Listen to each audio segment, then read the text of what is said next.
Well, 25 years ago this week, Los Angeles went up in flames, torn apart by one of the worst riots in U.S. history. All this week, we're looking back at the unrest and examining the impact on L.A., its people, and neighborhoods. Tonight, we're going to Koreatown. Here's CBS 2's Rachel Kim. It was the first time and last time I broke down in tears. As the city of LA burned and buildings went up in flames, so did the American dreams of many Korean immigrants. April 29, 1992. It's like yesterday to me. Soon after Rodney King's beating, a Korean store owner shot and killed a 15-year-old black teenager over a disputed theft.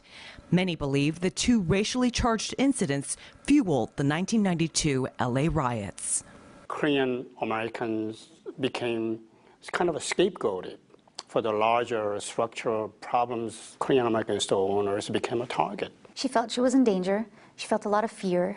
She wasn't sure what was going to happen. When Carol Park was 12 years old, she worked at her mom's gas station in Compton as a cashier. When the riots erupted, looters rammed a car into the building to get inside and shot up the cashier's booth. The bullet holes remain to this day. All I knew was that they were cussing at me, I was cussing at them, we were killing each other, robberies, whatnot.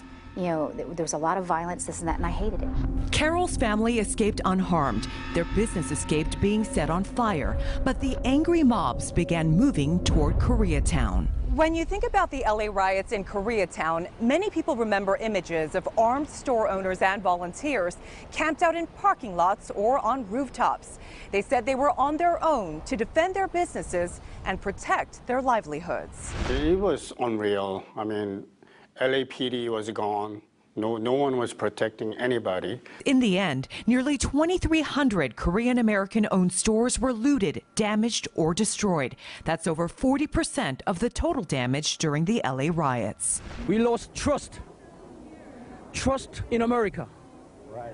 We lost honor. Koreans started to commemorate the riots by calling it Saigu, which means April 29th, a turning point, a wake-up call for the Korean community to become the Korean American community. Korean American community realized that we need to politically empower ourselves. We really didn't have a voice. Hae-Pin Im is the president and CEO of the Korean Churches for Community Development.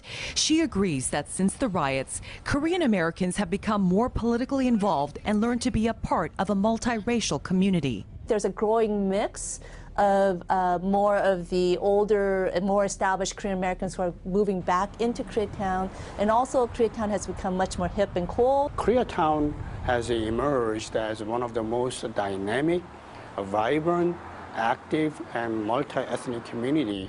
Take a look at what Koreatown looked like then and now. A place that rose from the ashes. A lot has changed, but there is still work to be done. That is building partnerships across various different ethnic communities. We were able to rebuild. Now we are active player in the city of Los Angeles. Reporting in Koreatown, Rachel Kim, CBS 2 News. And stay with us all week long as we examine the LA riots 25 years later. Saturday night, we'll have a half-hour special. It airs at 8:30 on our sister station, KCAL 9, and later at 11:30 p.m. right here on CBS 2.